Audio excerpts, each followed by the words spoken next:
Bismillahirrahmanirrahim. Nawaitul arba'in, nawaitul azlah, nawaitul khalwah, nawaitul itikaf, nawaitul riyadhah, nawaitul suluk, nawaitul saum al-'aami fi hadzal masjid, fi hadzal jami', fi hadzal majlis. Ilahi anta maqsudi wa ridhaka matlubi. A'tini mahabbataka wa ma'rifatika, nasru minallahi wa fadlun khair. Bismil madad ya sayyidi, madad ya imam rabbani madad. Assalamualaikum warahmatullahi ta'ala wabarakatuh. Fatih. A'udzu billahi minasy syaithanir rajim. A'udzu billahi minasy syaithanir rajim. Bismillahirrahmanirrahim. Bismillahirrahmanirrahim. Allahumma shalli ala Sayyidina Muhammad al-Fatih lima ughliqa wal khatimi lima sabaqa nasiril haqqa bil haqqi ala hadhihi siratikal mustaqim wa ala alihi haqqa qadrihi wa miqdarihi al-'azim. Bismillahirrahmanirrahim. Ya ayyuhalladzina amanu atiiullaha wa atiiur rasul wa ulil amri minkum. Allahumma shalli ala sayyidina Muhammadin wa ala ali Muhammadin wa sallim. Nasihat daripada Grand Syekh Muhammad Hisham Kabami Ar-Rabbani Qadsadaslahu. A'udzu billahi minasy syaithanir rajim. Bismillahirrahmanirrahim. Ilmu dan pengetahuan adalah penting dalam perjalanan menuju akhirat. Sekalipun demikian, mengumpulkan pengetahuan tentang dunia bukanlah hal yang paling penting. Allah Subhanahu wa ta'ala telah mengirim kita ke dunia ini untuk membangun akhirat kita. Ia telah berfirman dalam Al-Quran suci, "Wa ma khalaqtul jinna wal insa illa liya'budun." Dan tidaklah aku ciptakan jin dan manusia kecuali agar mereka mengabdi kepadaku. Aku tak akan membutuhkan rezeki dari mereka, tidak pula aku membutuhkan makanan dari mereka. Surat Al-Quran 51, 57 sampai 58. Allah Subhanahu wa ta'ala telah menciptakan jin dan manusia dengan maksud agar mereka menyembahnya. Peradaban terus mengalami kemajuan, tetapi hanya dalam urusan dunia. Masyarakat kita telah menjadi lebih dan lebih unggul dalam pengembangan teknologi yang meningkatkan kualitas hidup kita secara materi. Di masa lalu, sebagai contoh, belum dikenal adanya sistem sprinkler atau sistem penyemprot air otomatis.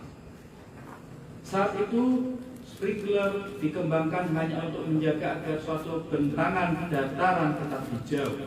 Tetapi sekarang orang dapat melihat bahwa setiap halaman rumput pun tetap hijau, sekalipun tidak turun hujan.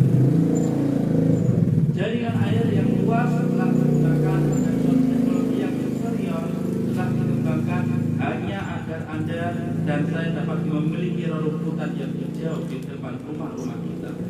Ini hanyalah satu contoh yang menggambarkan betapa besar perhatian telah diberikan untuk dunia.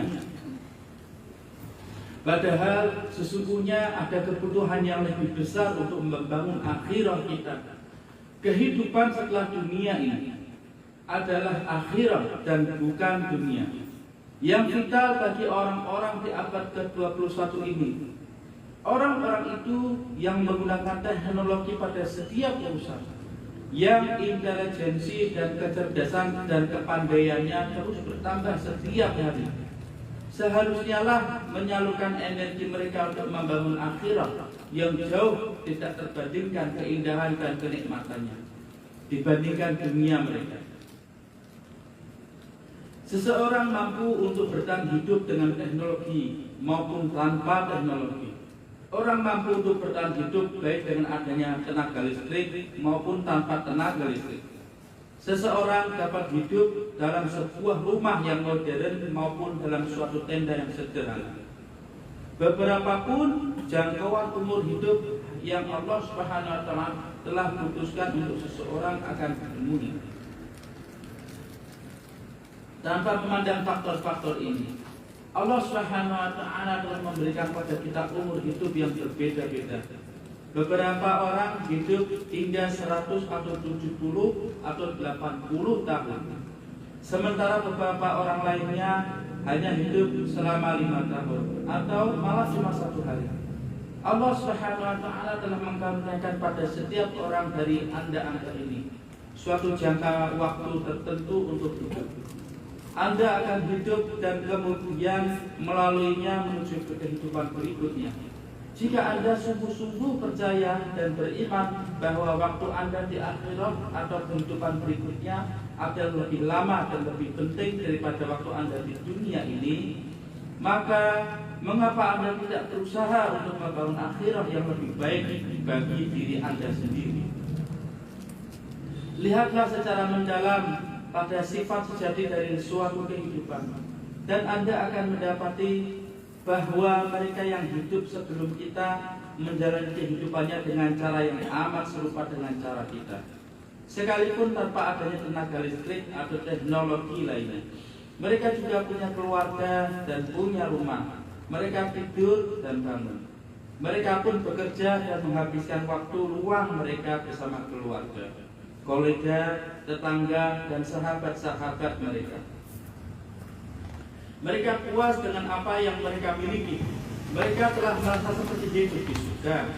Tapi kita malah merasa kasihan pada mereka karena mereka tidak memiliki listrik atau AC, air conditioning, atau pemanas ruangan, atau lampu, atau air panas, atau email dan internet.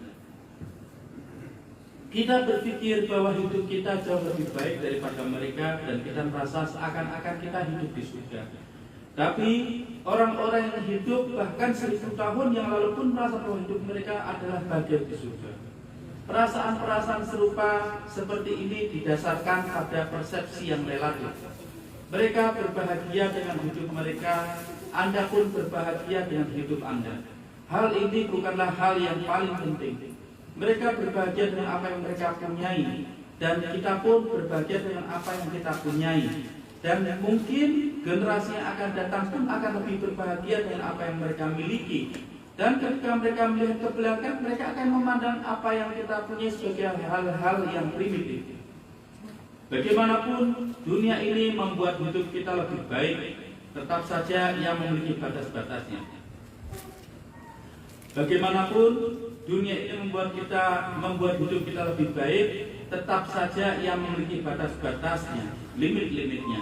Dunia tidak akan pernah dapat menyaingi akhirat. Dengan hanya membaca beberapa ayat di Al-Quran Suci atau suatu fragmen dari suatu hadis, Allah Subhanahu wa taala dan Rasulullah sallallahu alaihi wasallam telah menggambarkan suatu akhirat yang berada di luar imajinasi atau khayalan kolektif kita sekalipun.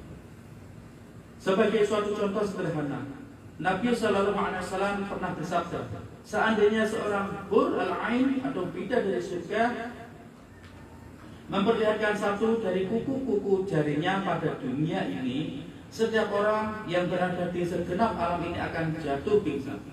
Tak ada di dunia ini yang dapat menyamai keindahan yang akan Allah Subhanahu wa taala kurniakan bagi hamba-hambanya yang beriman. Di akhirat nanti kita belajar bahwa keharuman dan keindahan satu saja kuku jari di akhirat. Kita belajar bahwa keharuman dan keindahan satu saja kuku jari di akhirat akan melenyapkan semua yang ada di dunia ini. Mengapa kita tidak menghabiskan waktu untuk membangun dunia ini lebih daripada untuk akhirat? Mengapa kita menghabiskan waktu untuk membangun dunia ini lebih daripada untuk akhirat? Padahal tak ada dari kita yang mengetahui kapan Allah Subhanahu wa taala akan memanggil kita dari hidup ini. Ingatlah kisah Fir'aun dari Mesir. Lihatlah pada piramid-piramid di sana dan perhatikan apa yang telah ditemukan di Luxor dan Aswan, nama suatu daerah di Mesir. Semua raja itu dikubur bersama harta mereka yang amat berlimpah. Tapi apa yang sebenarnya telah mereka bawa bersama mereka ke kehidupan berikutnya, badan-badan mereka ini hanya menghiasi museum seperti mumi-mumi untuk menghasilkan uang. Mereka mati dan telah pergi. Tak peduli lagi apa yang dulu mereka makan, apakah roti, ataukah beras, ataukah mungkin hanya daun-daun dari hutan. Hal ini terjadi pula ketika Sayyidina Ubaidul Al-Ahrar berseru-seru, mursyid ke-20 dalam silsilah emas Thariqah Naqsbandi yang mulia ini, memerintahkan seorang murid beliau untuk pergi ke sebuah gunung untuk menunggu beliau. Sang murid mentaatinya karena Islam berarti ittiba' atau mengikuti. Lebih khususnya mengikuti jalan para syekh atau para guru yang akan membawa Anda menuju jalan Nabi sallallahu alaihi wasallam. Anda adalah seorang murid. Jika Anda seorang murid, maka Anda mesti memiliki seorang guru. Harus ada seorang guru dan harus ada pula seorang murid. Jika kita mengikuti tren dari banyak ulama saat ini yang mengatakan bahwa mereka mengajari tulul ilm atau siswa atau murid dari ilmu, maka kita pun mesti menerima akan perlunya memiliki seorang guru. Seperti halnya suatu bangunan atau gedung harus memiliki atap atau langit-langit. Seorang guru pun harus memiliki murid, dan seorang murid harus memiliki seorang guru. Melanjutkan cerita tadi, Sayyidina Ubaidul Al-Ahrar terus berkata kepada muridnya, "Pergilah, aku akan datang." Sang murid pun pergi, hanya berpikir bahwa sang syekh berkata pergi, maka aku pun pergi. Waktu maghrib pun tiba, dan sang syekh belum tiba. Sang murid pun menunggu. Hari berikutnya, sang syekh masih juga belum datang. Sang murid mulai untuk makan buah-buahan yang ada sampai tak ada lagi makanan yang tersisa. 1 bulan berganti menjadi 3 bulan. Berlalu pula musim penghujan dan musim kemarau. Hari-hari berlalu, hari demi hari berlalu. Namun sang murid tetap menunggu dengan penuh kesabaran, baik dalam guyuran air hujan yang lebat maupun dalam cuaca buruk lainnya. Dan saat salju mulai turun, bumi pun membeku dan dia tidak menemukan apa-apa untuk dimakan. Tapi Allah Subhanahu wa Ta'ala yang Maha Pemurah mengirimkan baginya seekor rusa. Rusa itu datang di pagi hari dan sang murid memerah susu darinya. Ia pun puas dengan dan bersyukur sepanjang hari. Ia paham benar akan ayat, "Ma khalaqtul jinna wal insa illa liya'budun, la'uridtu minhum min rizq, wa la'uridtu an yut'imun." Tidaklah aku ciptakan jin dan manusia kecuali untuk menyembahku. Aku tidak meminta dari mereka rezeki. Tidak pula aku minta mereka untuk memberi makan kepadaku. Allah Subhanahu wa Ta'ala menyediakan bagi murid ini karena ia adalah seorang pengikut yang baik yang menginginkan untuk membangun akhiratnya lebih dari keinginan apapun. Allah Subhanahu wa Ta'ala menyediakan bagi murid ini karena ia adalah seorang pengikut yang baik yang menginginkan untuk membangun akhiratnya lebih dari keinginan lain apapun. Allah Subhanahu wa Ta'ala menyediakan makanan untuk memberi energi. Makan bukanlah sekedar suatu jawaban terhadap perasaan lapar secara biologis. Makan menyediakan bahan bakar bagi tubuh Anda untuk beribadah. Anda harus memulai setiap makan dengan niat untuk memperoleh energi bagi ibadah. Anda harus memulai setiap makan dengan niat untuk memperoleh energi bagi ibadah. Dan Anda harus menggunakan energi ini untuk membangun akhirat Anda. Jika Anda memperhatikan baik pesan ini dan mengikuti sunnah untuk membangun akhirat Anda, Allah Subhanahu wa Ta'ala akan membuat Anda merasa puas dan kenyang sekalipun dengan hal yang paling kecil dan sederhana. Sang murid tadi menunggu kedatangan syekhnya selama 7 tahun lamanya. Ia minum susu dari rusa tadi setiap hari dan kemudian membaca Al-Quran. Hewan-hewan akan berkumpul di sekelilingnya untuk mendengar zikirnya dan mendengar bacaan ayat-ayat Al-Quran. Dan mereka pun menjadi amat jinak. Kebalikannya, kita adalah hewan-hewan liar dan buas, bahkan ada satu sama lain. Kita mesti meninggalkan syaitan dan mengikuti rahmat. Kita mesti mengingat akan sang murid. Kita mesti mengingat akan sang murid yang demikian bahagia hanya dengan hal-hal dan kenikmatan yang amat sederhana. Dan para pendahulu kita juga bahagia hidup dalam gubuk-gubuk yang hanya diterangi dengan minyak dan lilin. Jika tenaga listrik mati untuk beberapa menit saja saat ini, tentu kita akan merasa susah. Mereka bahagia hanya mengendarai kuda atau keledai, atau malah hanya berjalan kaki. Mereka mengukur jarak dengan hitungan berapa jam yang diperlukan untuk bepergian dengan kuda atau keledai. Sekarang Allah Subhanahu wa Ta'ala telah mengkaruniai kita dengan pesawat terbang dan mobil yang cepat. Benda-benda ini membuat kita bahagia untuk suatu waktu, tapi pada akhirnya kita menjadi sama saja dengan mereka yang telah wafat mendahului kita. Hidup mereka di waktu mereka dan hidup kita di waktu kita saat ini adalah sama. Jika kita tidak menggunakan waktu yang telah dikaruniakan Allah Subhanahu wa Ta'ala bagi kita untuk membangun akhirat kita, maka akhirnya kita akan merugi. Akhirat tidak dapat dibangun dengan teknologi atau dengan apa yang sekarang dinamai peradaban. Akhirat hanya bisa dibangun dengan amal soleh, amal kebajikan, suatu perbuatan yang dilakukan pada kehidupan ini, tapi terlaksana demi akhirat.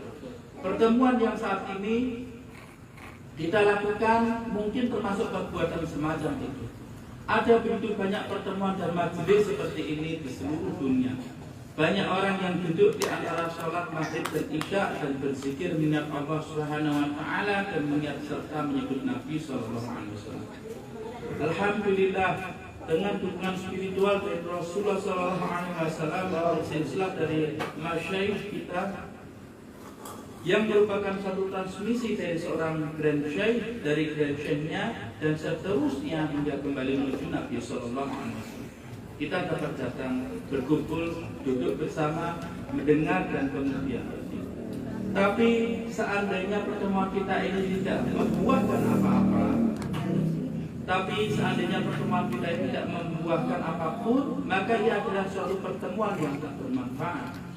Banyak pohon yang tumbuh tapi tidak berbuah yang merupakan pohon terang. Tapi untuk pohon-pohon yang tumbuh dan mengeluarkan buah, kita menyebut mereka berbuah, berguna. Jika pertemuan-pertemuan ini tidak menolong kita untuk memperbaiki akhirat kita, maka kita hanyalah menghabiskan waktu belaka.